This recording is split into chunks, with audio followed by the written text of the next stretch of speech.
So about roughly 1,000 people earning monies they are not supposed to be earning. Yes. According to you. And yes, and allow me to also add and use now the one you've just mentioned, Regina, as an example for that purpose alone. First, you find she's grouped at job group P.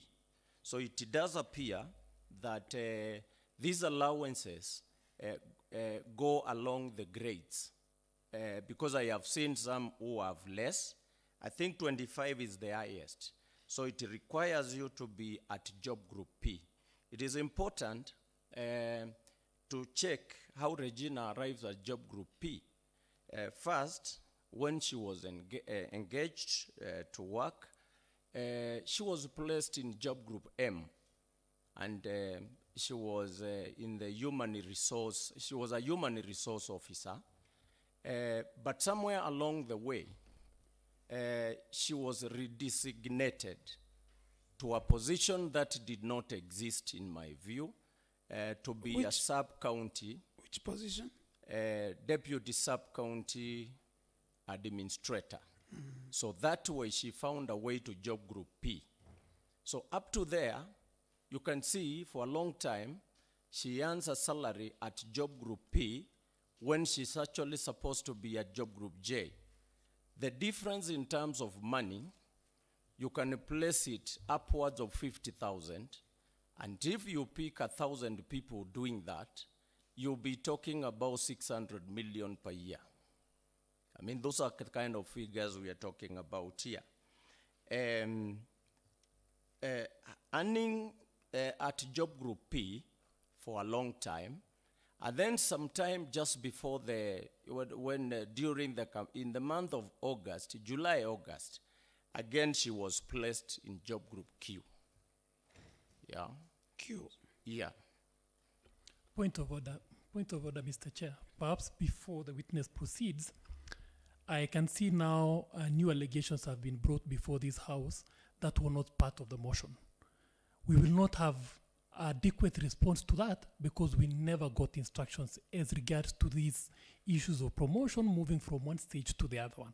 So unless we are seeking to amend the motion to allow whatever is bringing, we do not have a response, and our client will be highly prejudiced. I beg that we stop the witness from proceeding along those lines. Sorry, Chairman. The charge here is failing to take action on irregular process. An irregular process includes even promoting people from one job group to another. That's an irregular process. Also, the charge also reads that they failed to take charge of the wage bill.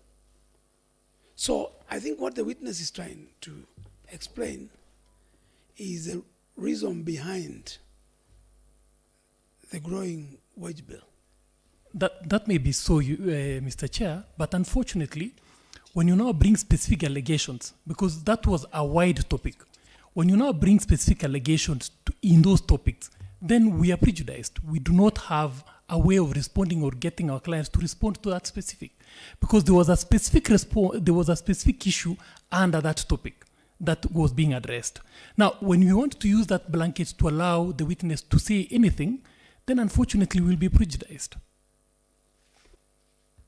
Okay, I think I think on that specific matter, though I thought the witness was just expounding and citing some examples of the reasons as to why wage bill, the Machakos County wage bill has gone up to 55+%, which I believe now, as we stand now, it's even more than the 55, and that's what he was giving. But I suggest that we can continue. But that was just an example and reasons as to why he thought the wage bill and been plotted. So you can continue, witness. But just confine yourself within the allegations. Chairman, with all due respect, I think that the witness is within we are dealing with, Wakili, we are dealing with failing to take action on irregularity of a process. Is that, do you understand that? Have you picked that charge? We have picked that charge, Good. but remember, before that, that charge had specific allegations to it.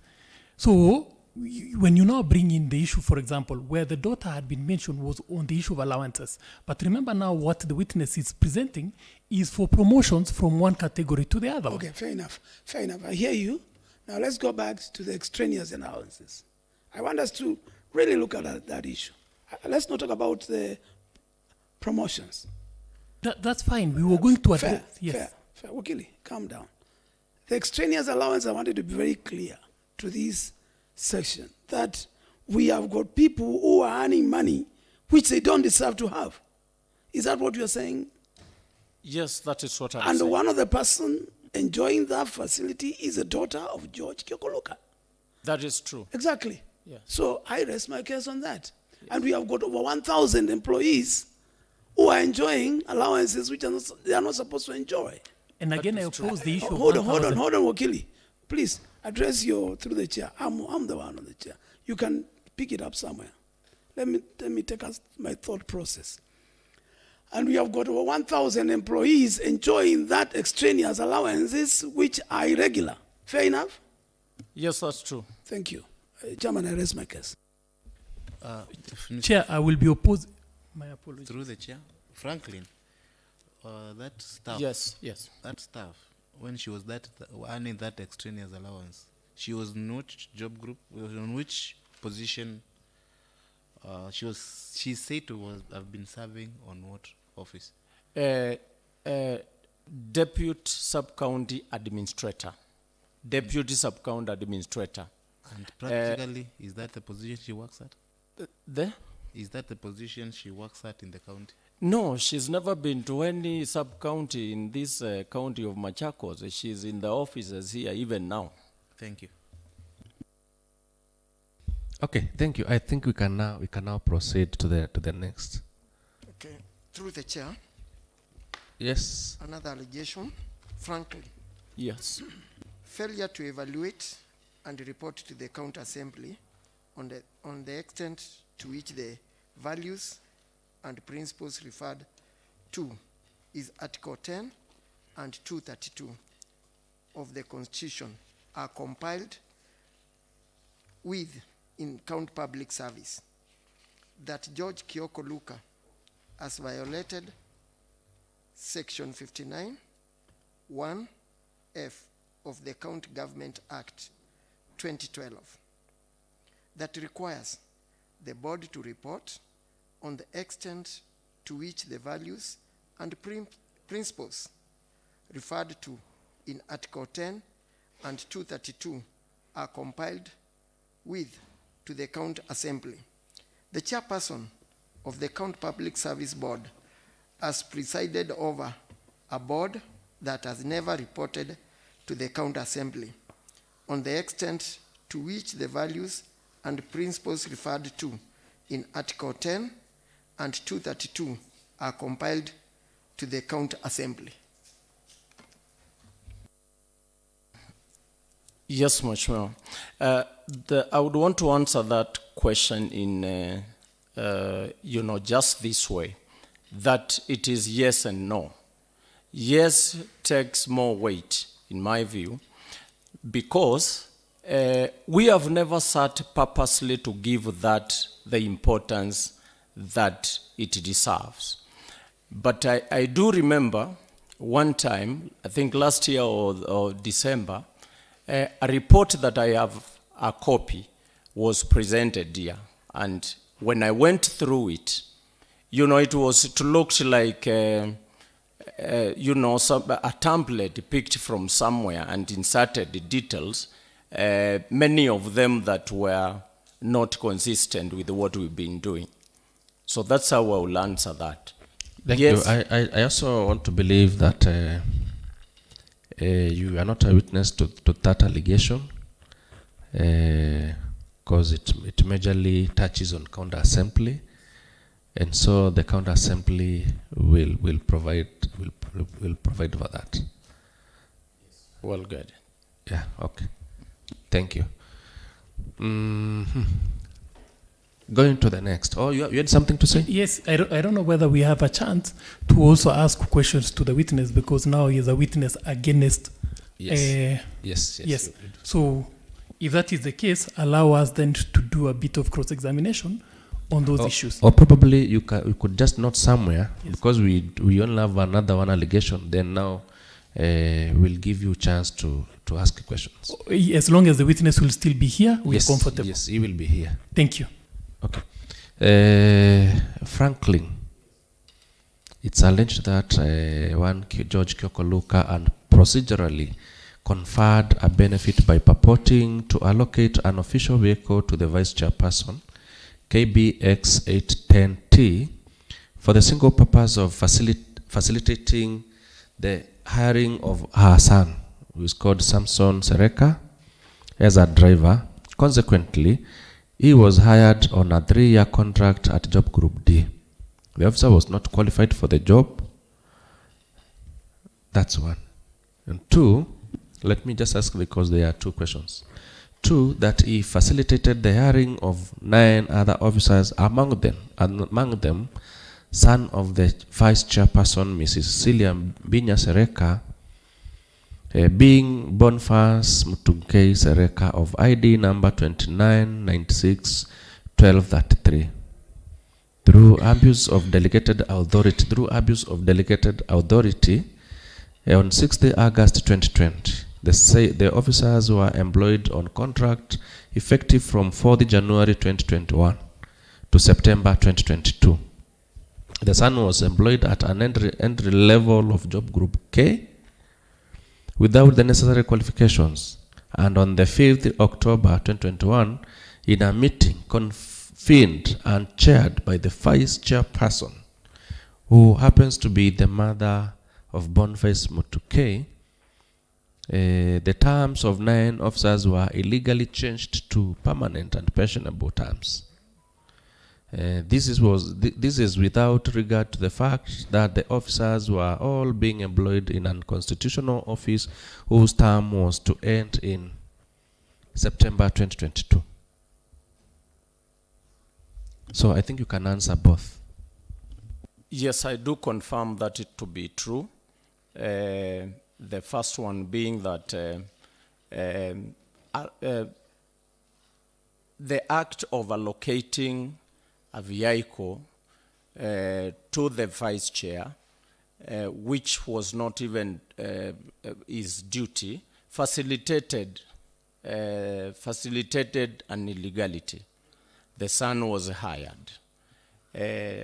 Number 2, the other one son, it was a misuse of the delegated authority.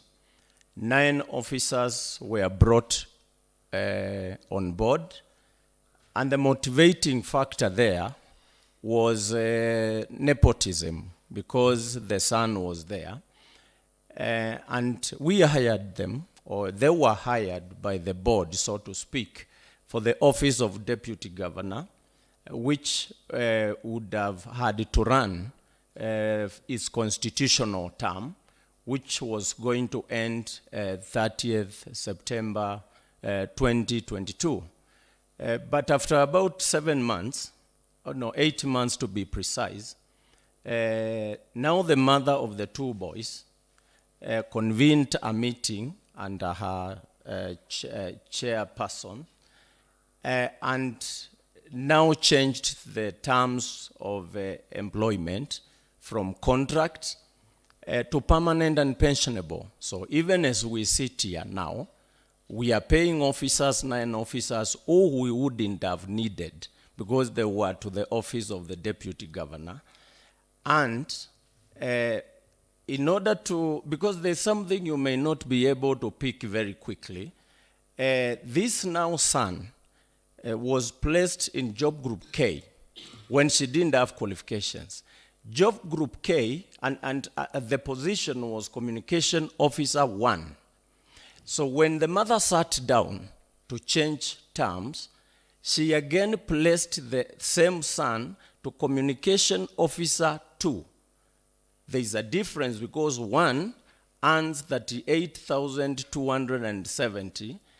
Communication officer 2 earns 51,170. Those are just the figures within, like that. So had it not been the son, I do not think that would have happened. And that is what I call abuse. Yes. Thank you. Now, I think you can now ask him questions.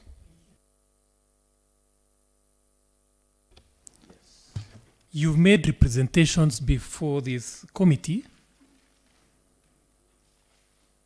I would want you to confirm to this committee whether you've been a member of the County Public Service Board, and if so, since when?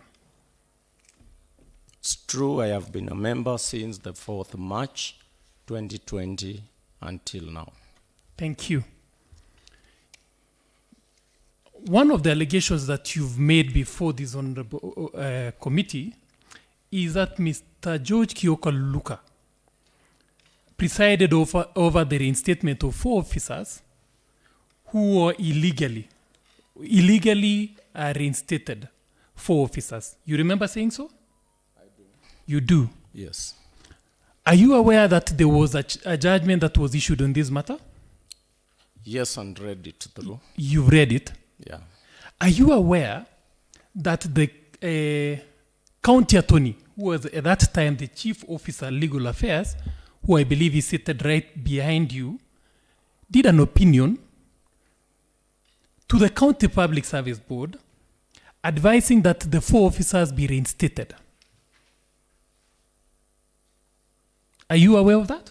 Yes, I'm aware of the letter. So there was an opinion that came from the chief officer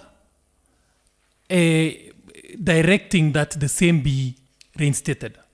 Yes. There is. Yes. Have you made any complaint against the chief officer? I have not made a complaint against the chief officer. And what I would want to say is that 2 wrongs don't make a right. Don't become a right. Where we sit as the board, we may receive very many letters, but it's up to us to make a judgment. My judgment that time was, and because I read the real judgment itself, the matter we are talking about was not even canvassed in court. But you've confirmed that indeed there was an opinion that was given to you as a County Public Service Board by the chief officer. Yes, which I rejected. You reject, but there was such an opinion. Yes, but Thank there was you. no obligation to go by it. On your side. But that never stopped any other person from going with it?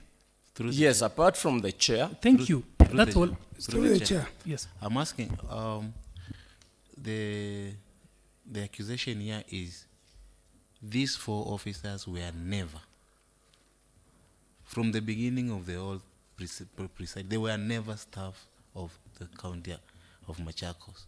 So the question was, why did he preside over such? Before the opinion from the attorney, right from the inception of the whole thing, these guys were never staff. Why did he entertain as the chair? Chair, that may not be the correct position. From the opinion that is here, it clearly indicates that these people were initially employees of the county. No, when you read it well, they were not staffs of the county.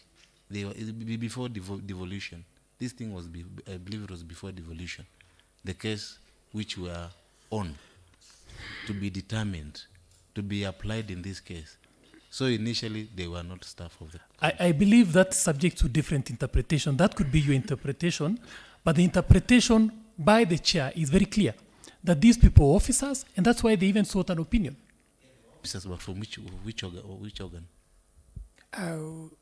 Just to add before Mr. Makola interjects, Wakili, there is also an advisory. You seem to be selecting advisories which are fitting to your argument. There's also an advisory from CEC, Public Service and Quality Management. Are you privy to that advisory? No. Perhaps you can shut up. Maybe maybe Secretary can give him a copy. If I was to give you a copy, just to read to you the advisory, it reads very clearly that, as you are aware, the current Maybe you can give him a copy so that he can.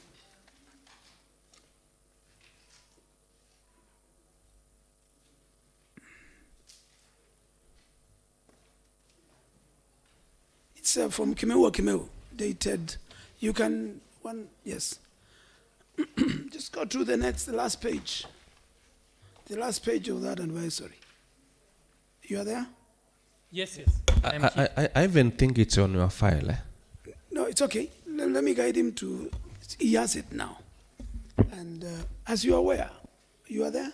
I am aware. The Yes, I current can see. non-negotiable conditions for an employee to be included in the county payroll, which were recently issued by national government, are as follows.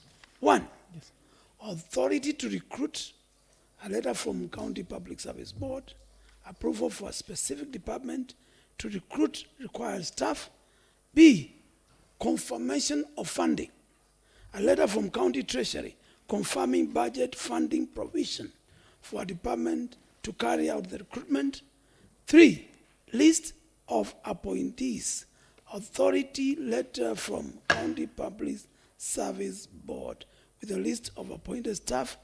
4, a copy of advertisement. Yes. See, all these conditions were also put by the CCM, Public Service Board, and they were never followed. They were never followed, these provisions. So the advisory you're talking about from the county attorney, notwithstanding, there is also a process which they were given to follow before they reinstate. They chose to reinstate without following the due process. 2 issues, Chair, in response to that. 1, Yes. I don't know whether these documents that I am seeing had been supplied because they were never brought to our attention.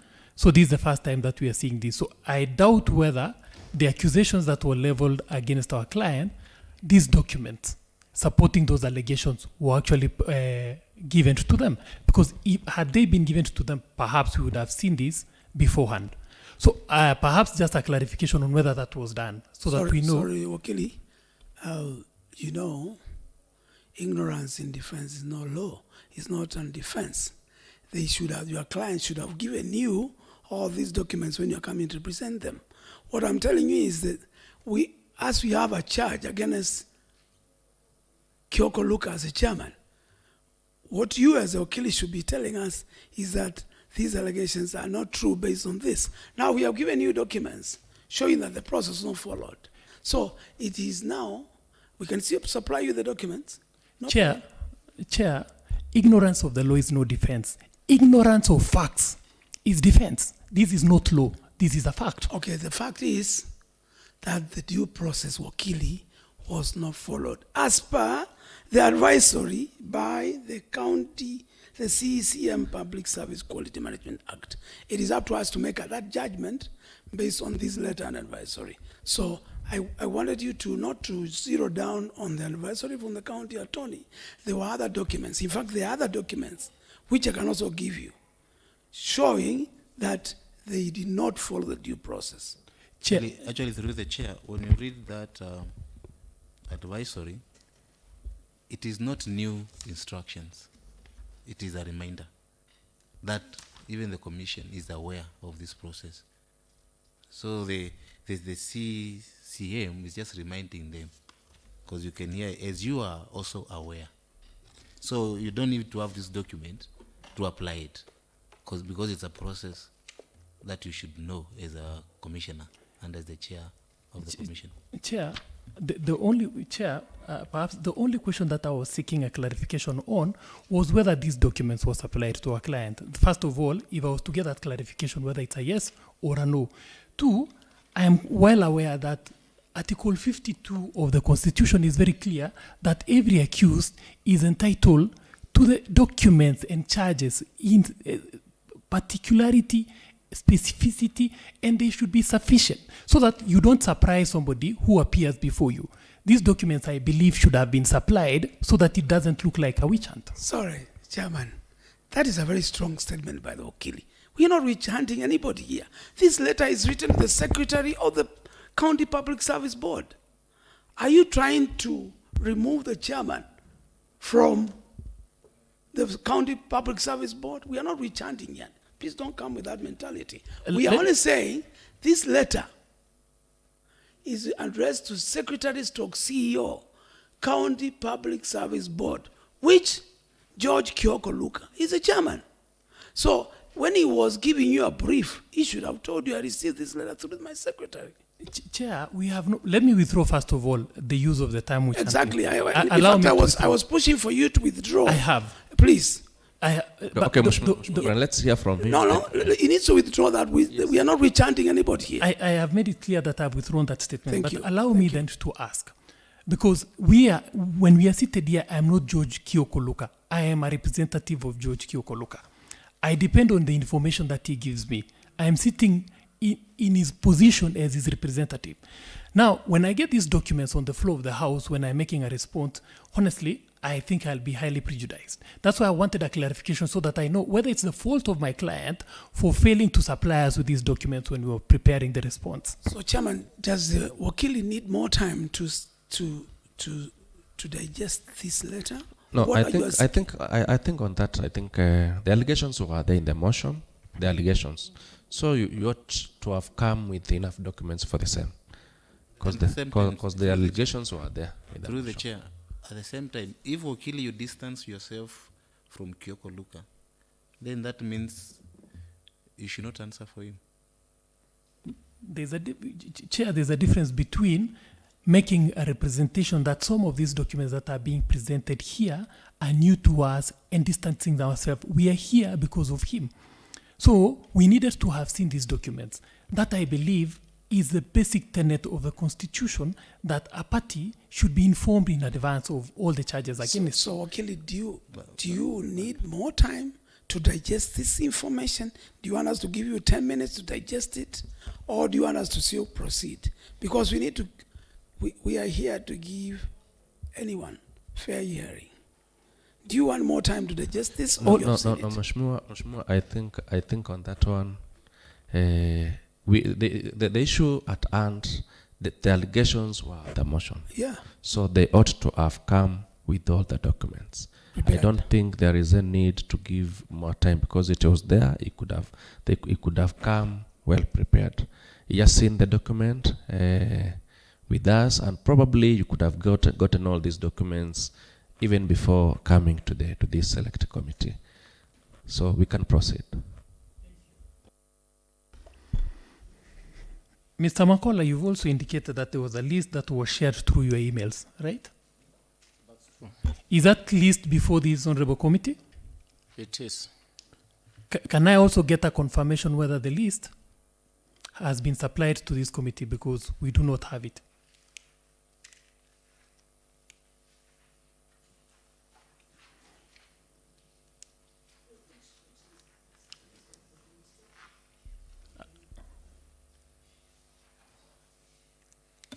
I think Wakili, when you go through that route, you are going the same of not having information, documents, which you've been answered by the chair in the previous question, because the list has been there and it is there. Okay, I just wanted a confirmation, but I also wanted to go on record then that our client had not been supplied with those information, with that list. Here we are just talking about fair hearing. We do not have that list. So it will be the first time that I'll be seeing it here.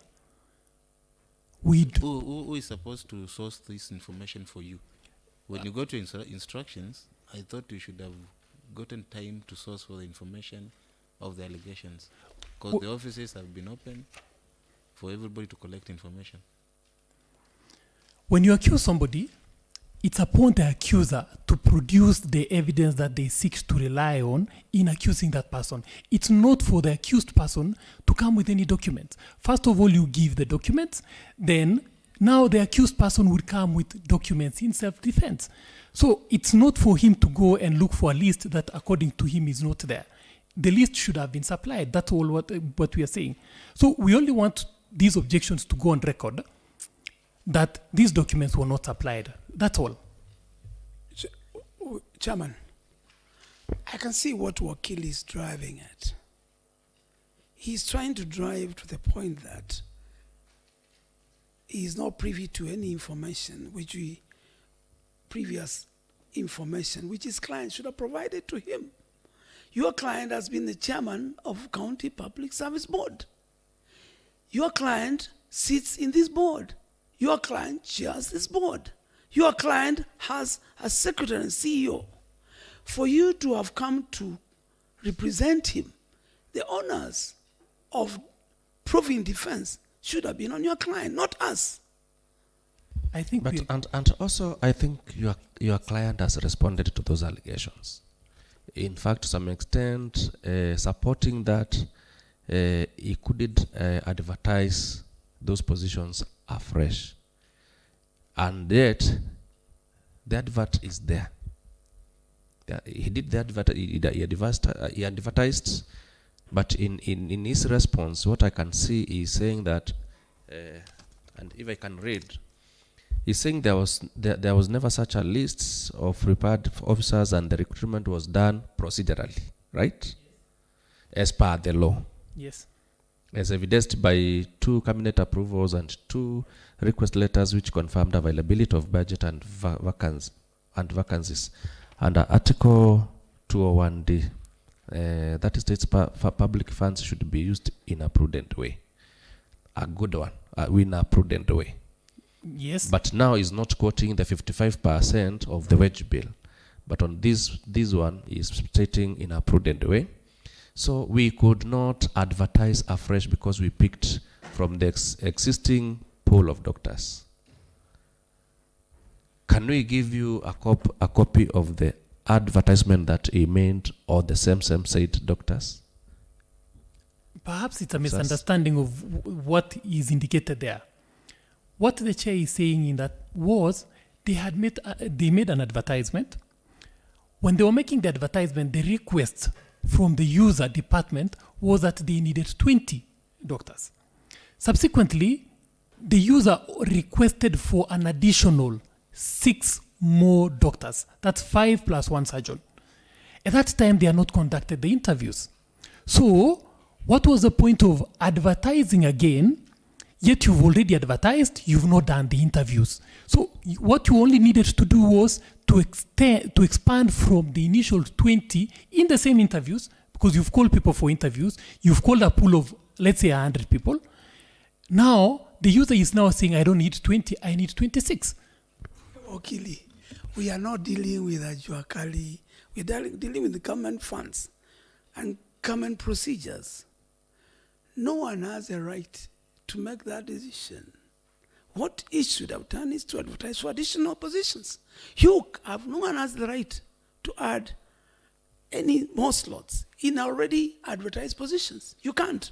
It's a law. In the same position through the It's a law. All preparably, Yeah. we could be having an internal memo if that was the procedure. Yeah.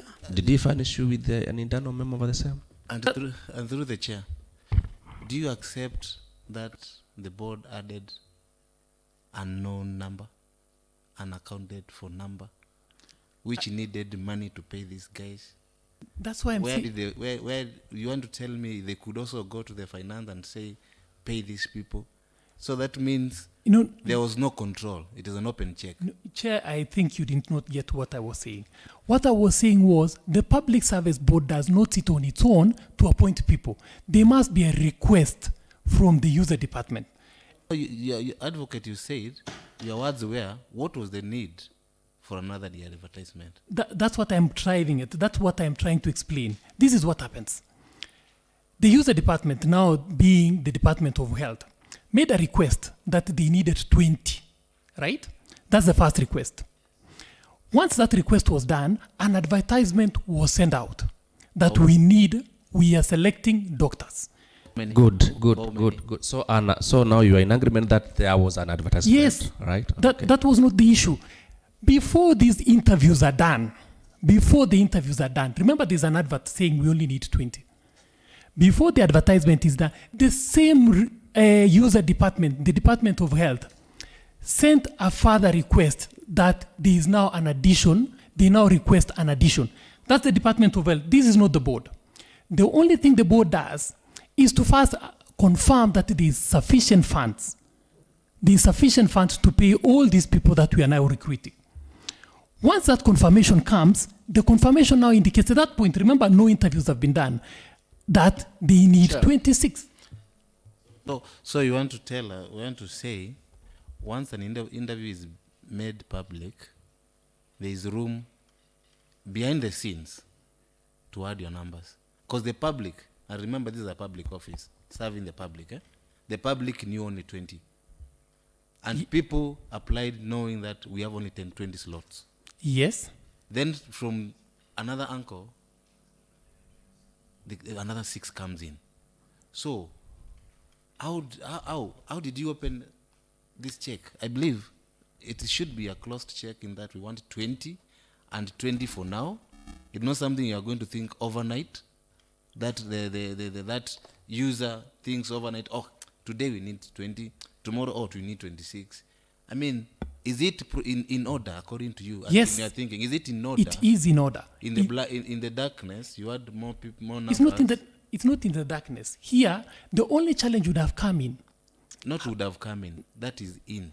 No. I'm saying, because I practice employment matters, I'm only stating the law. The only challenge comes in when an interview has been done.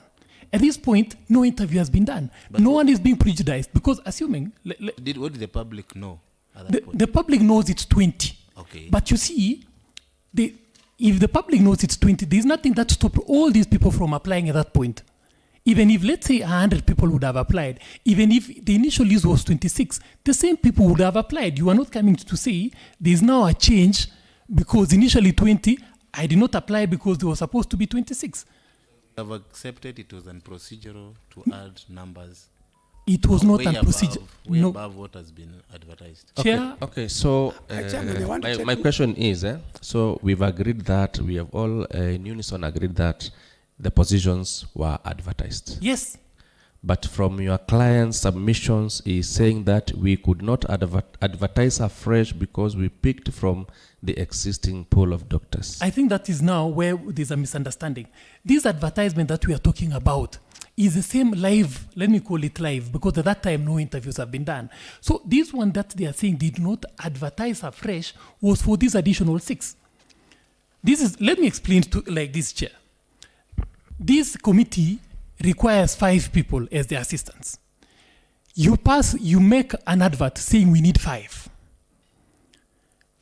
Before you do the recruitment, this committee realizes, no, we need 6.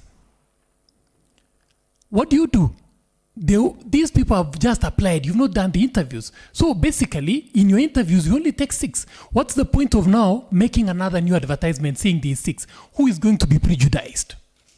Actually, my argument is simple. You have given piecemeal information, yet you have another information behind there. Why? The public who you are serving knows 20. And you are the servant, you are a civil servant, so you are serving that public. So you've given them the wrong information. And then you go and do another information. I just think what Wakili is trying to say is that you can advertise for 20 positions and employ 500. And it is okay. Yeah, that's actually, Chairman, you are bang on point. The Wakili is saying there is no need of us following the procedure of advertising. There's a reason why advertisements are there, my friend. First of all, one, to give everybody equal opportunity to apply. 2, which the original advert did. If there were other provisions to add more people, what the board should have done was to do an addendum saying we need 5 more. So that what if you had only 20 had applied? It means those 20 get the jobs. So there was a Kenyan somewhere who missed that opportunity. Number 2, there is also a reason behind that. Look, Wakili, look at the hidden.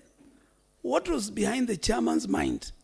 He is to pick his own cronies behind the scenes and bring them on top of the 20 which had been approved. That we are trying to separate.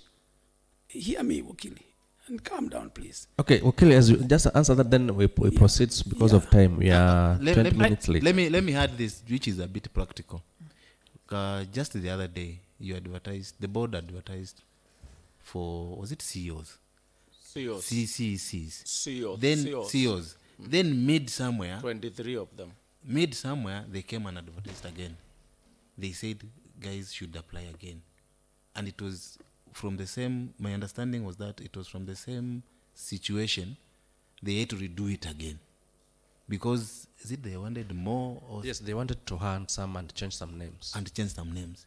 Just because of that technicality. Why did they have again to advertise again for people to come up again and apply? Yet they had done it. It was still in existence.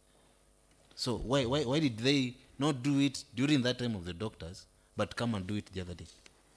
I think we should we need to separate facts from the thoughts that we have.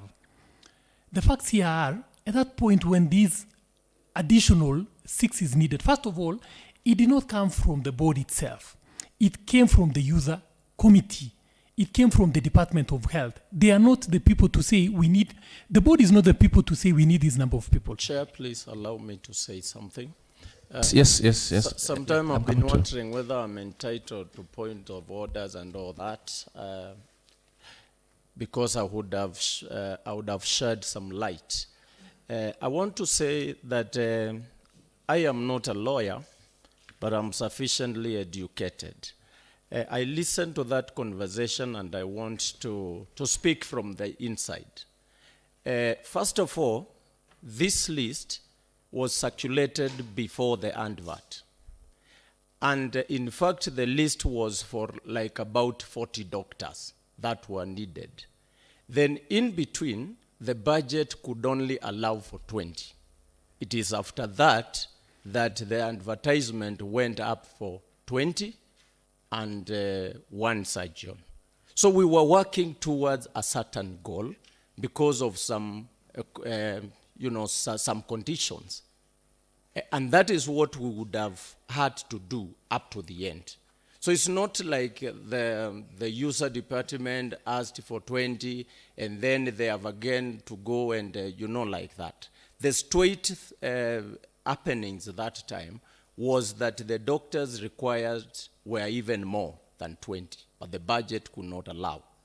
And therefore, when we were told, when the budget could only allow for 20, that's what we put in the papers. So there was no room whatsoever that legally and procedurally that we would end up with the 26 and claim we are right. That would never have happened, would never have been the case. The chair. The user demanded 20 doctors. After that, they requested for 6 more. What about if they could have requested 50? Could that be opened? That is the question. Because 6 was allowed, could the public service allow 50? Because you are telling us, if the user just demanded and also the applicants were there, what about if the applicants were less than the number the user demanded? I really want to get to the perspective that you are coming. Are you talking about it being in the aspect of the prudent financial use of finances, or you are talking about it being in the aspect of the list? This is what I mean. In fact, I think is on the process. And here what you are talking about most, we are measuring in is the process that was used to employ the extra for the process.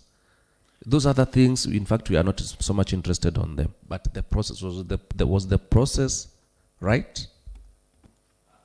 Is trying to, Mashmo is trying to ask that. So now, if the end user and gotten some money funds and decided that they wanted 50, could the board have used still the same advert of 20 doctors and then employ 70?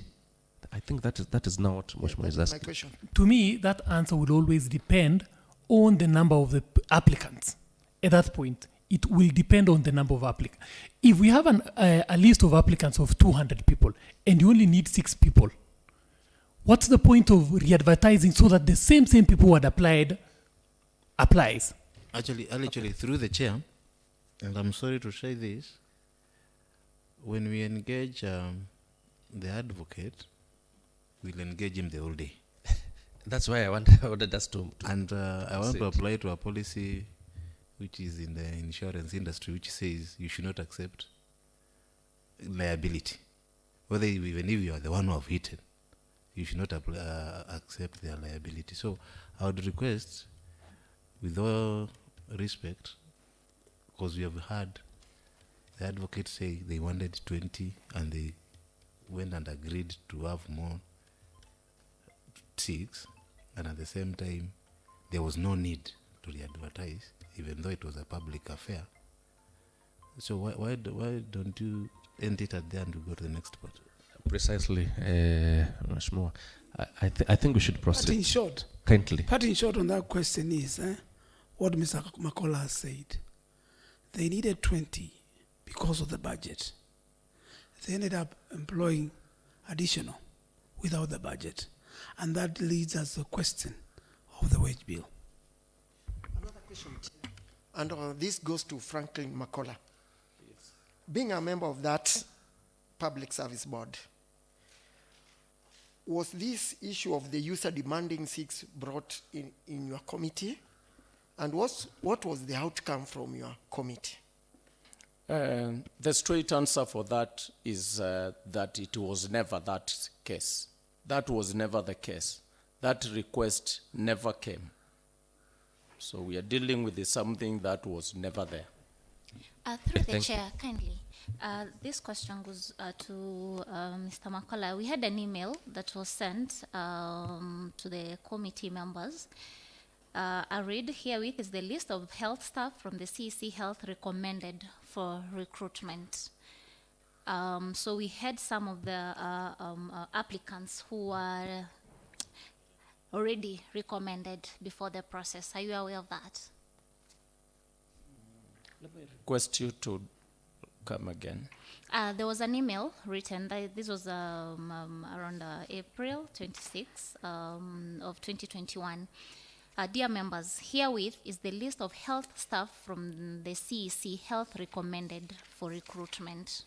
Yes, sir. And some of these members were already, just from the advertisement, of course, there's a list that was given. We had some evidence here. So are you aware of them? Yes, I'm aware of that. I think that the email that came from the chair. Yes. Yeah, I'm aware. How many were there? I think it was the number was around 40 or 42, thereabout. And in fact, I printed it. That's the one I was talking about. Did they go through the interviews or they just... No, this was even before the advert. Yes. So there was, in case the budget can allow 40, now the idea there was that we be guided by that list, which we are saying it's illegal. But then the budget could only allow 20, and that is what went for advertisement. Okay. Yeah. And you are sure that the list that you had gotten in the month of April is still the same names succeeded in the interviews? Most of them, yes. Okay, thank you. Wakili, if you have another question for the witness. I'll leave it at that point. Okay. Then perhaps, I don't know, we are now going to our responses? Because was that only cross-examination or we were supposed to have said everything?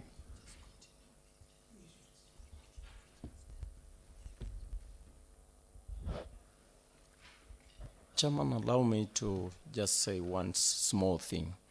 At least then we Yeah, this is about the case of the 4 people. There is one thing I want the honorable members to get, especially. You know, all along we were talking about reinstatement. You only reinstate because it existed. That is one. And then another thing I would want you to notice is that what was being pushed here for the 4 persons was for them to be the so-called reinstated and then be paid, backdated to 12 years. Here you are talking of amounts that are, could be shared among very many people. So it is a point that I would like it to be considered. Because when you say you are reinstated people illegally and you again pay them for a whole 12 years, when they haven't been working is a lot of money. And I think that was the motivating factor. Yes. Thank you. Now that we are through with the witness, I think now you are now free to go. Yes, he will do it. He will do it in absence of the witness. Now we are through with the witness.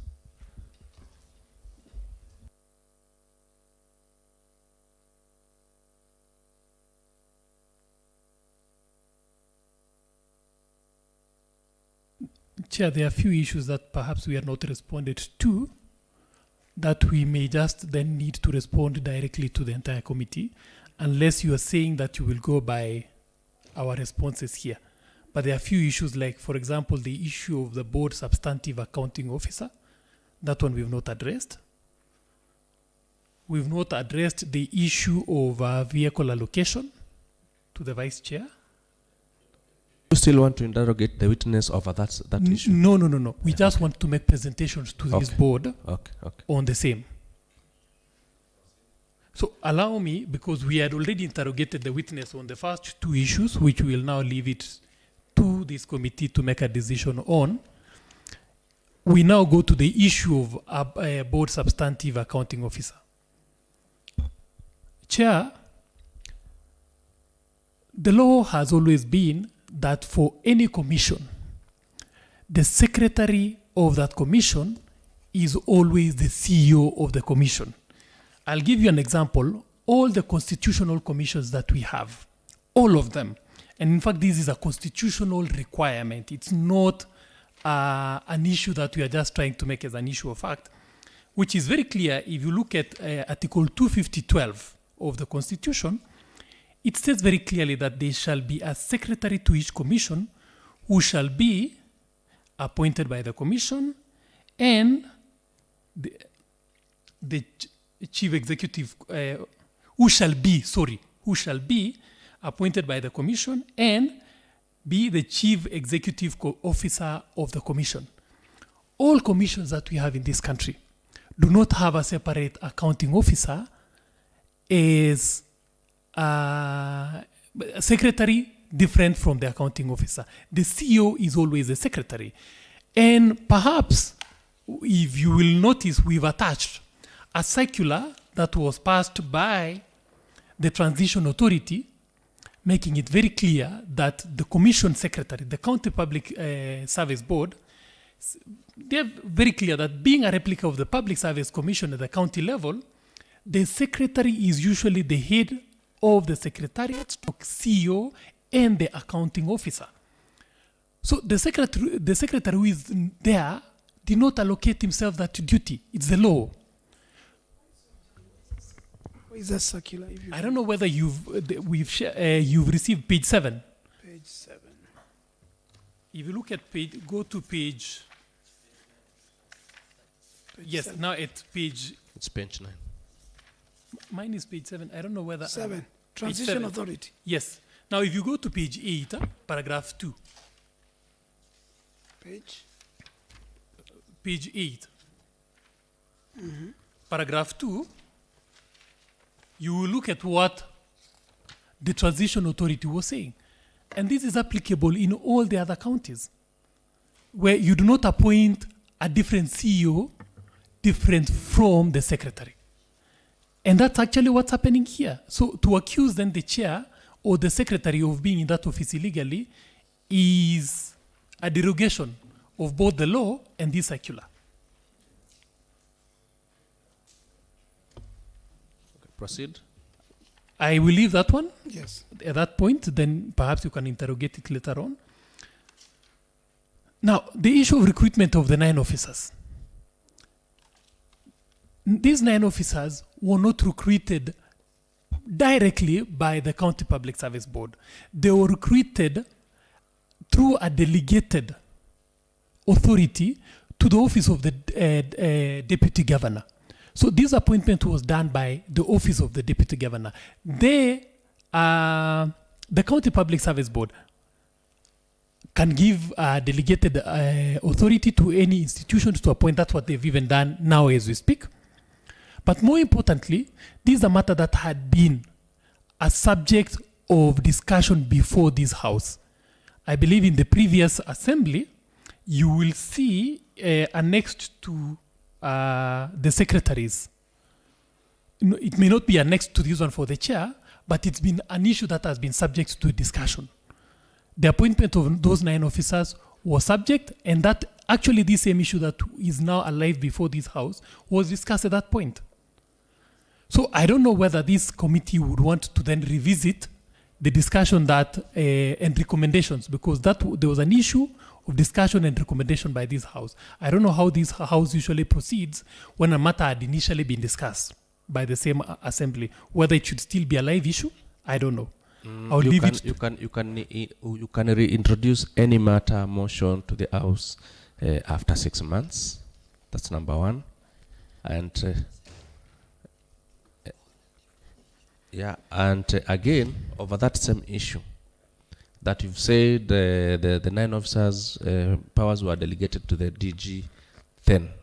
But the DG, that was on contract. After that contract on 5th of October, yes, you realize now the same board sat and through the vice chair, vice chair convened a meeting with the County Public Service Board and confirmed them to permanent and pensionable officers. Now so now that is where now the issue is, the second issue. That second issue, I don't know whether we have documents to this, because our instructions are very clear that the person who chaired that meeting was not the vice chair herself. It was chaired by Mr. Makola. I don't know whether the minutes are here, because unfortunately again... Yes, we have the minutes. Unfortunately again, we could not get these minutes. And it's very clear that if you look at the responses by even the subsequent member who will be testifying, was that she signed the register for conflict of interest and did not participate in that session. Okay, do you have such? Because that is exactly what she ought to have done. Did she register conflict of interest in that same meeting? She registered a conflict of interest. The register is what we could not find. Perhaps this court can request for availment of that register, because unfortunately, as I had indicated, we do not have these documents. Because from our documents, the board ended a meeting on a Thursday, 6th August 2020, at the Public Service Board room, and members present were Stella Mudoka, John Kumbu, Cecilia Mbinya, Onesimus Mutisia, who was the secretary, and Tegra Mwelo.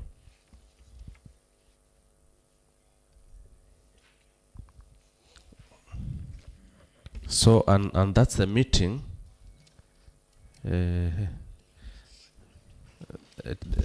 Minute 127, 8 of 2020 talks about the request for delegated authority to hire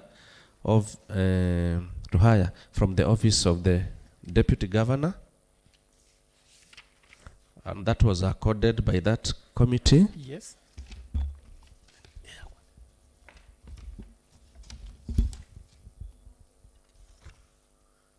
Then minute 273 of February 2021, it was an appointment of a driver for the vice chairperson on Public Service Board, and the committee noted that vice chairperson on Public Service Board and written a letter dated 25th April 2020 addressed to the chair with an attachment of a medical report. Yes.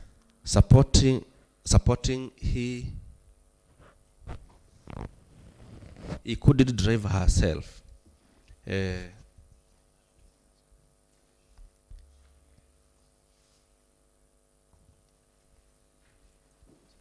Okay, but there is something you can't read from there. But with the vice chairperson, who is the user of the driver being appointed, what I can read is the vice chair requested requested for a driver, and she had told the board that the only person who could drive her was her son. Yes, I was coming to that. In the minutes, Yes. with Samson Sereka, reason being that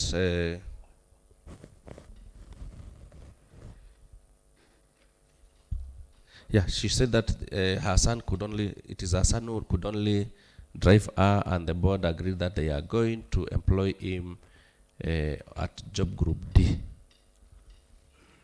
Yes, Chair, what I was going through first of all was the 9. Remember, there are two issues here.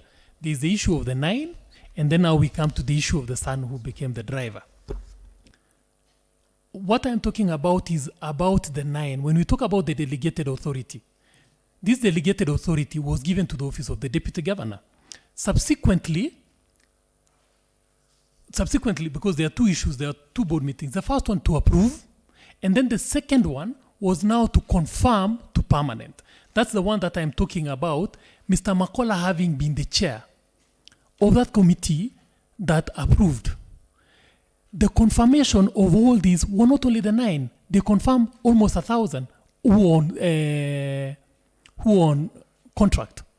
They confirmed all of them that the executive passed to them. So it only happened that by luck, one of them was the daughter. It was not the 9 as it's put.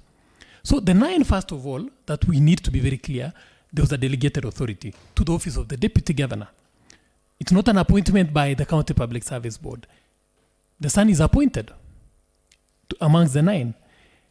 Once he's been appointed, the list, of course, is passed back to the County Public Service Board for approval. What does the member do? She says she's conflicted. She signs the register. Who sits there to approve? Mr. Makola. I don't know whether you have those minutes because it would be very prudent. Do you have those minutes? Do you have See, Chairman, the minutes we are having here to recruit were minutes of August 8th. Now, when you're talking about another meeting chaired by Makola, in this meeting, the chairperson was Stella Mudhoka. Those are the minutes we have. Well, maybe in your document, I don't think it's in our documents, is page 19. If you don't have it, we can give you. But we don't have, we only look at what of your files that has been passed to us. the file you check, page 19, the file we've given you.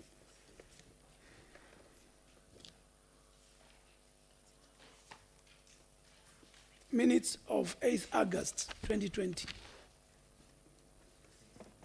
Huh? 6th August, sorry. 6th August.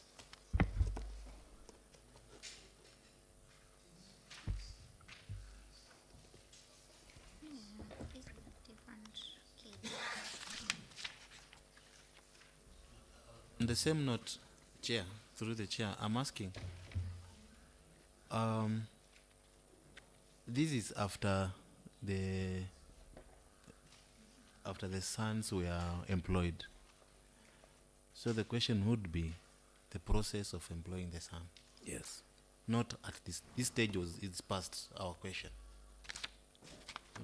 What we are driving at now is past our question. The question was the process of employing the son. Now, that's why I'm saying there are two sons. So we needed to be very clear so that when we are addressing, we do not mix up issues. We are so confused because when you have even two sons, so which son are you talking about? First of all, the question, the main question here, according to the committee and my understanding, is that process having two sons of the same member of the committee of the commission employed. Now, that's and we are questioning the integrity of the chair. So under his leadership, we have a commissioner having two of his kids employed. The subsequent son, who was a driver, was a they are called perhaps, there's a time that it's a self-appointment. I'm trying to get the proper term that is called. Let me give you an example. When somebody is recruiting their bodyguard, they are given liberty to appoint their own. of course they will come into the payroll, but you see, this is an issue. It's like a chef who will be cooking for you. These are not people that are directly recruited by the county. So every person is given a chance to appoint their own. But this is what happened. Wakili, how many sons then in that case do you have in this county belonging to people? Is she the only unique one who has 2 sons? You're trying to say to me, if I was to employ and driver, the prerogative is that I should appoint my son. That's what you're saying. No. That's why we are coming to this explanation. The reason why she was given this car, remember, was at the time that she had been involved in an accident. Remember, she was not just being given only because she was a vice chair. She had also been involved in an accident. That's why there are medical reports to that effect. That medical now necessitated somebody who understands her, because you see, if your leg is broken, in this case it was an arm, with all the medical records that you have before this committee, it necessitated somebody who is more of an assistant, not just a driver. It required somebody who was more of an assistant. And do you have those medical the records? Yes. Through the chair, the question is very simple. Yes. She wanted somebody who is more of an assistant. She wanted that. Yes. Are you aware they are professionals to take care of ill people? That we need. She should have asked a professional person for that matter. Chair, I want you to understand where this is coming from. If we were to go that route, we will need almost 5 people in that car. Here we are only talking about one driver who will be doing all these roles, because now it would have meant you employ a professional driver, you employ an assistant. McHugh, this position, the son was only there for 2 months. It was only for 2 months. Through the chair, I don't think the advocate is any supporting document? Once you get to her document, you will see that explanation. We have documents to show, first of all, that she was sick. They are attached here, the medical report. Okay. It's attached here. Chair, I want to refuse what the advocate is giving us, because when you are hiring, you give conditions of the person you want. If this commissioner wanted a driver and also wanted professional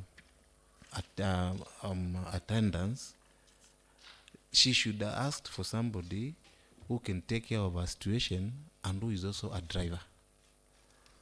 Because according to my understanding, she personalized everything to suit her demand that her son gets the job.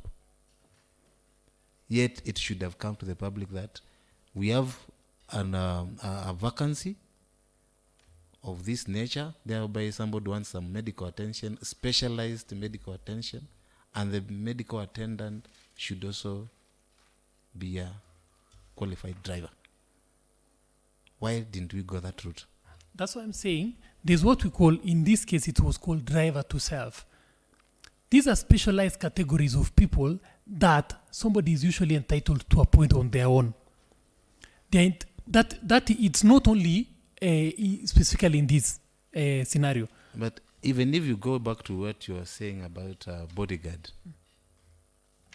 will I go and say I want my son to be a bodyguard? If I don't have a son in the military, how will I get my son to be a bodyguard?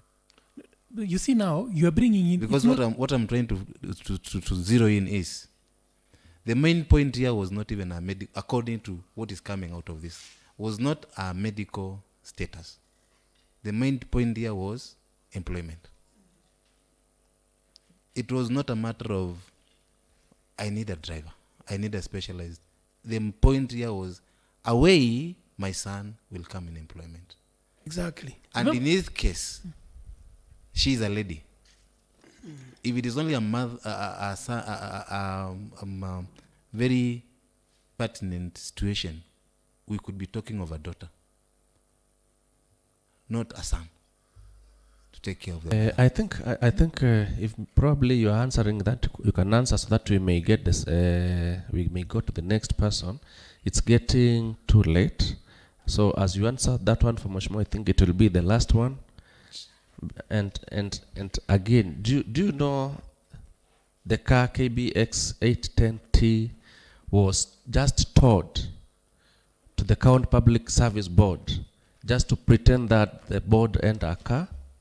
And are you aware that it has never, because records will show that it has never left that premises to date? So at what point did the son drive for the county government? When she was allocated the car, the information that we have was that the car was used for 2 months. The car was used for 2 months. Any records showing probably fueling or such? The records definitely are with the board that our clients have been denied access. Okay. The chair, you have informed this committee that the son was only to be on contract for 2 months, but through information, the son was later employed. No. The information you are getting it a bit wrong. The son initially, the driver, was initially an employee of the county on contract, long before she took over this responsibility. Yeah. She was only brought in after, now when she was now injured, she only came in for 2 months. So it's not like he was there subsequently after. No, he was there before. The son was qualified. He was a driver on contract before she was appointed, before the lady was appointed as the commissioner. So what you are saying that he eventually became, no. After that 2 months, he has never served again. Then he went where after the 2 months? He's out of the county. He's not, That he's is not not in true. the county. He's out of, that is the information that we have. No, Okili, that is not true. The guy is already employed in a 3-year contract, job group D, as you speak. Now, that employment, the contract that he was given was for 3 years, but he did not serve 3 years. He served 2 months.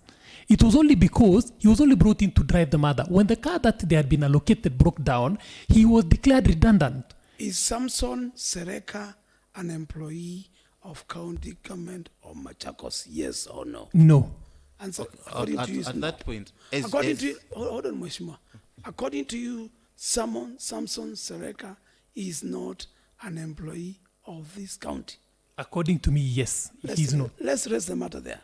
According to you, is Boniface Mutwenkei Sereka an employee of this county? Yes, he is. How was he employed? He was employed through delegated authority to the office of the deputy governor. It was the deputy governor who appointed him through delegated authority. The only thing the board was doing was confirmation. This is what happens. The board usually gives departments delegated authority. This is what is happening now. Even if you go to the county, the people who've been appointed, I'm told they are 55, is through delegated authority. It's not the board.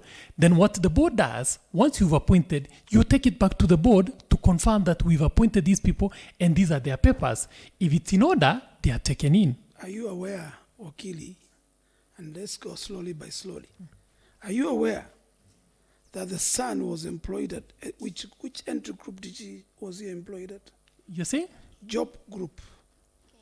Boniface Mutwenkei Sereka, which job group was he employed? No, that one. You might not be aware. Let me tell you, so he was employed job group K without the necessary qualifications. He did not have any qualifications. 2, on 5th October 2021, in a meeting convened and chaired by the vice chairman, who is a mother to Boniface, the terms of 9 officers, including Boniface, were changed to permanent and pensionable. Are you aware, Okili? We've placed a response on record which will clearly explain how that one was done. First of all, the issue of allow him to explain, please. It is important. Just one, then we close. Yes, kindly. The issue of appointment to which job group and whether they had requisite qualification was not part of the motion. To really know that this is what the only allegation that was here was that they were appointed. No one had raised in this motion that they were qualified or not, because had that issue been raised, what we would have done would be to request for the requisite qualifications. It's not there. Okay, through the chair, as he closes, I would want just hold. Why was the terms changed? Why was the terms changed in August 2022 without the process being done? His contract was ending in the constitutional office where they were working. which is the office of the deputy governor. Yes. The constitutional office was ending in August 2022. Why was the terms deliberately changed from contract to permanent and pensionable? Two issues. The office of the deputy governor, in as much as the holder exists, the office remains. That's one. That's law.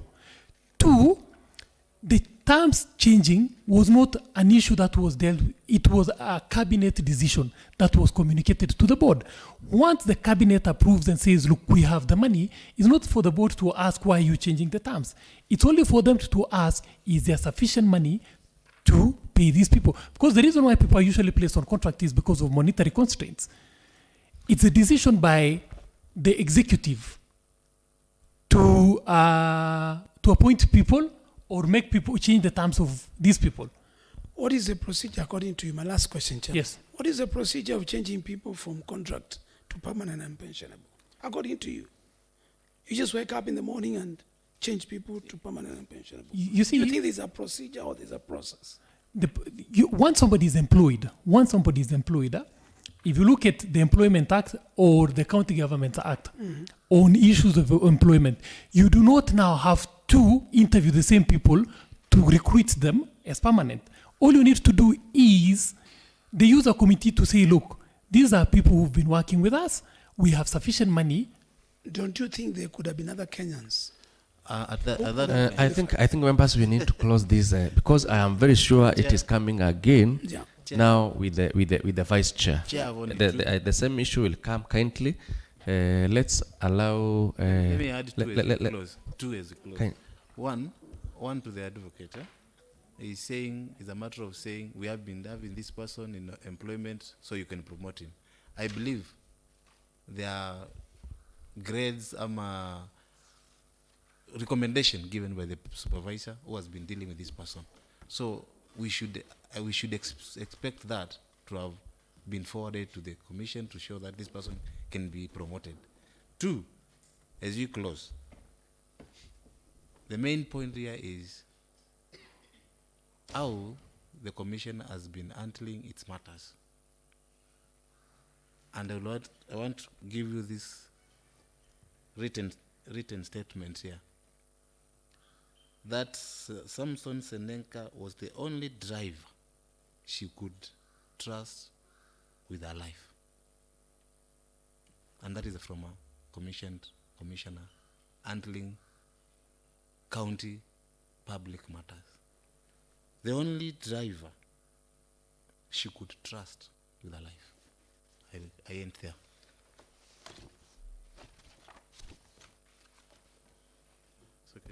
I don't know whether you needed a response to that or it was a No, statement. I just wanted to give you food for thought.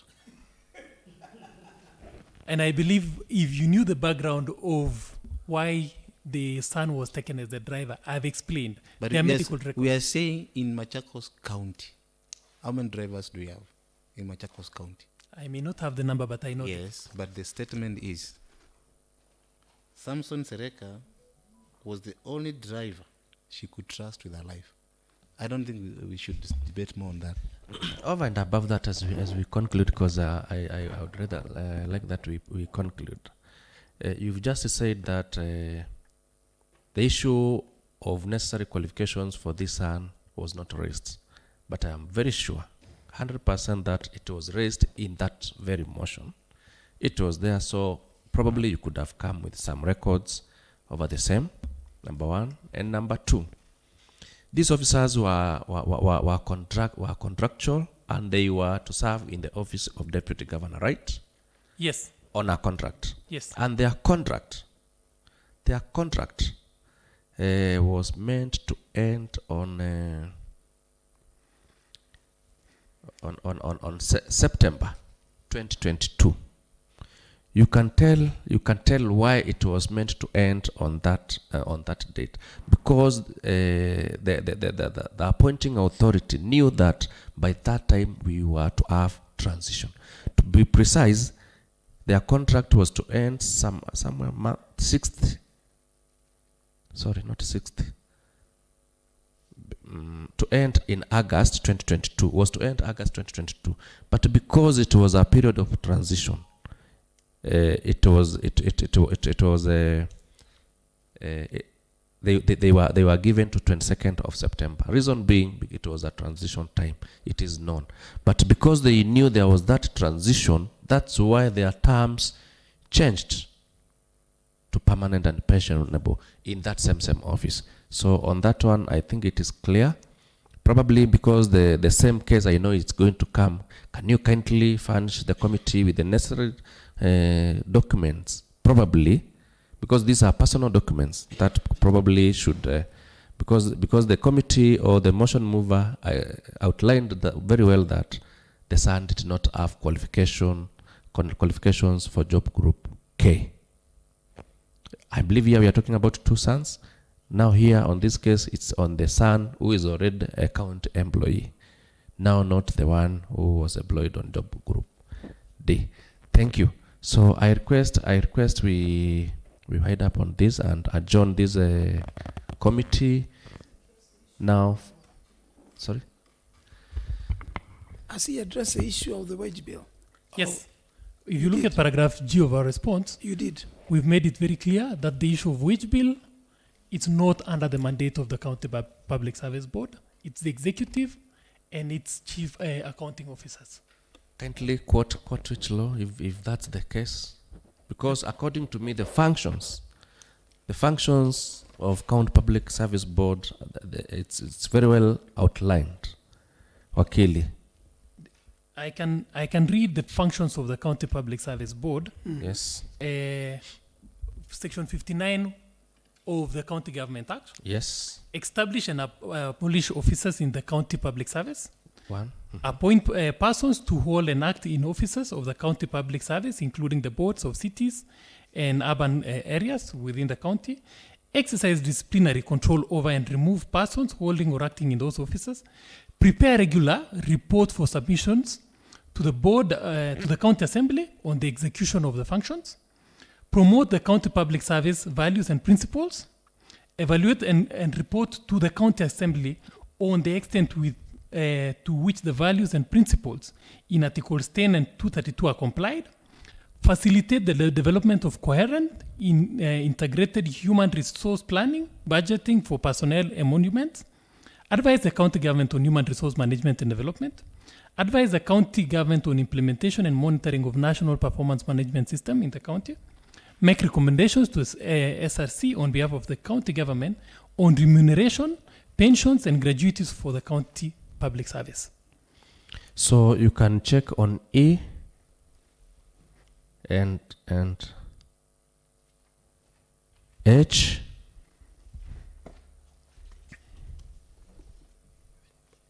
and J.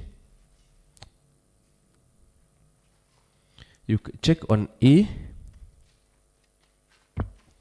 F, in fact E, F, G, H, I, J. I think they've not complied to their duties on all those. Probably. Here we are talking about wage bill, Chair. That's why. But they should advise. They should. It has been said that they should advise. On which one? So, even on the wage bill, advise the county government on human resource. Yes, management. Yes. But still, remember here we are talking about the financial element when you talk about the wage bill. That's why I'm saying, before they make any appointment, it's always for the county executive to say we have enough resources to employ this person. It's not for them to allocate. The County Public Service Board does not have money to pay employees. The money is usually by the county executive. So their appointment is usually subject to a requirement or a requisition by the executive. So I don't see where we can really pinpoint and say, look, you are guilty of this wage bill. If the executive mismanages in terms but I think they should, in G, they should facilitate the development of coherent, integrated human resource planning and budgeting. Planning and budgeting. Yes. You see, that's why I'm saying it's not for them to come and say now, the wage bill is 55, how would they know? It's not their responsibility to know the amount that the county executive is receiving. So when you talk about 55%, that is for the executive to know that this is our wage bill. The County Public Service Board is not in a position to say, this is the revenues, this is the wage bill. Sorry, Wakil. I think even there is a letter from SRC that they received on the 10th November 2021 advising them over the same. Could SRC be wrong, could they being wrong writing to the County Public Service Board over the same if it was not their mandate? Now, that's why I'm saying, I wish I could have seen that letter so that I am commenting here. on the basis letter, of... The letter is here. On the same note, And your Okili, are you aware that the same board appeared before this house last parliament and they were given some recommendations for them to consider in their operation? I may not be aware of those recommendations, but I believe, of course, because they report to this house, they must have appeared. But for as to the recommendation... So if I put it to you that they are very much aware of the status of the county employment, and they, out of, I won't say ignorance, but by intention, went away, far away from the recommendations of the house. That would be new to me, because I may not comment on an issue now that is... So, Wakil, So it is very good for you to say they are on the wrong. yeah. No, I won't say they're on the wrong until I see that and until I get instructions. Good. No, you get what we have given you because you've not resourced enough. 'Cause That's why they are properly guided, and they were out of concern of the past parliament. They were called in here, they discussed, and were given clear recommendation, documented, and the report is there. And they have, out of their very powerful, decided not to follow the school recommendations. I would have wished that recommendation was part of this motion so that I would have asked them the way I was asking these other questions. But, that look, but all these things are there. Wakili. Chairman, let me ask I Wakili. think it's still there. And in fact, it was read by Mheshimiwa Philip there that the county public has presided over, that requires on board to report on the extent. Let me just start reading it. As violated section 59(1)(f) of the County Government Act 2012, which I was mentioning here, that requires the board to report on the extent to which the values and principles referred to in Articles 10 and 2 are complied with to the County Assembly. The chairman, the chairman of the County Public Service Board has presided over a board that has never reported to the County Assembly on the extent to which the values and principles referred in Articles 10 to 2 are complied with to the County Assembly. that's now the next issue. And on that, according to what Mheshimiwa has just said, there were recommendations that were forwarded to them in the month of May after being deliberated in this County Assembly. And I can read some, probably two, not all of them, but two. They were required to in reference to number 5 above. Number 5 states that pending of comprehensive audit of entire county public service, the county public service should provide to the assembly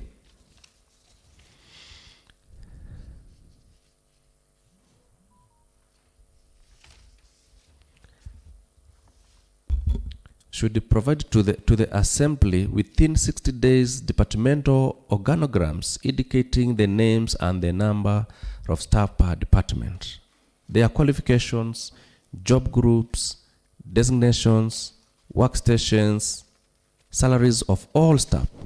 The organogram should be provided in a report that includes each department's wage bill, basic pay, allowances, and statutory deductions.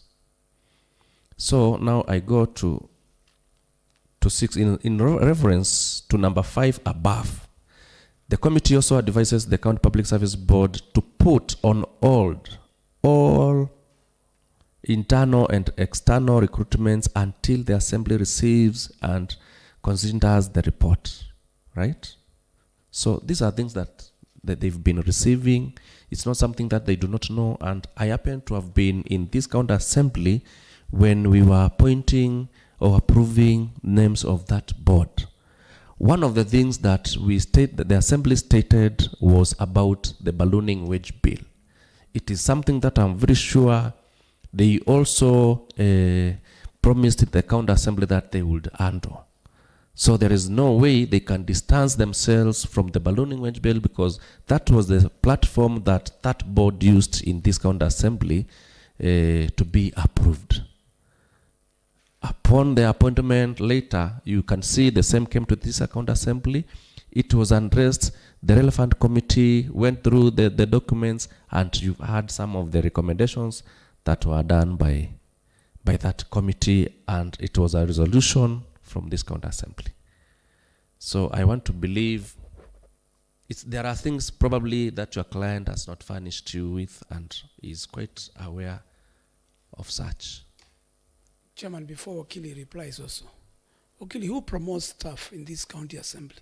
Who moves a staff from job group this to this job group?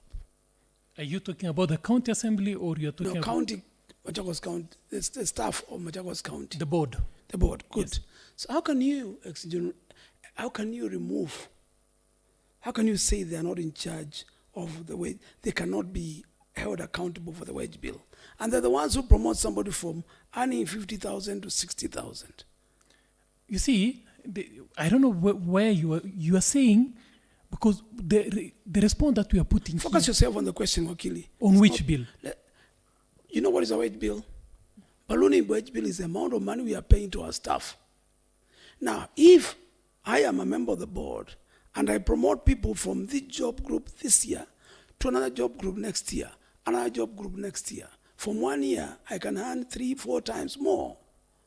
And then you come and tell us here that the Public Service Board is not accountable to the ballooning wage bill, then boy, Wakili, you are lying to us. No, I think you're not getting this. In as much as it's their responsibility to promote these people, they cannot do promotion on their own. It has to come from the user committee. The buck stops, Wakili, I want to put it to you, and leave this building knowing that the buck, we can run away from it, but the buck stops with the County Public Service Board. Let us less the matter there. We don't have to argue about it. Thank you. I also seek to differ. Yeah, we can differ, but differing is not an issue. But let us present the facts. Okay, Brian. Yeah. Most of. That's fine. Okay, thank you. This committee is now adjourned. Before. Is there any other question?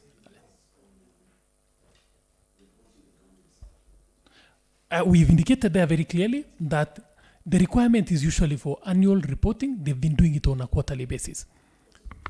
Do you have a quarterly report you can produce to us? The quarterly report is at the offices of the board. That's why I was saying initially, if you allow these people to access that office, they'll get you this information. Thank you, Wakili. It is a good style, eh? It is a good style. Yeah. And then, Chair, probably Makola said that some reports were filed, though he did not agree with them. You see, there are two things here. As you answer, it's also good to note that what they've not been submitting to the assembly is on the extent to which the values and principles referred to in Articles 10 and 232 are compiled with to the county assembly. So it's very specific on those articles that they've not been submitting. And again, over the same, because if the documents have been coming to this county assembly, then we'll get information from the county assembly as they too furnish the committee with their documents, confirming the same if they've been submitting the required documents. Our response, as we've stated there, is that they've always submitted. I don't know whether now where you're saying whatever, because what I get from you is that the reports may be there, but they do not address this. I don't know whether that is what I'm getting. But now that to me is a subjective issue, because you see, Article 10 and Article 232 of the Constitution are wide. It talks about public service, for example, article.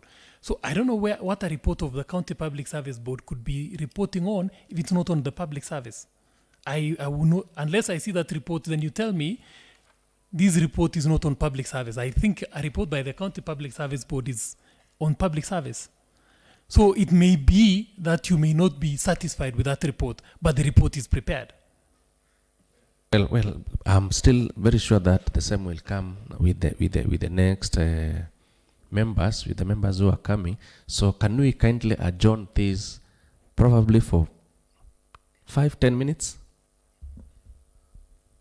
For 10 minutes, we come back. For the next. Okay, my learned colleague will proceed from there because I am held up. I have a hearing at 2 p.m. But our clients will still be represented. So I may not be here personally. Okay, no problem. Thank you.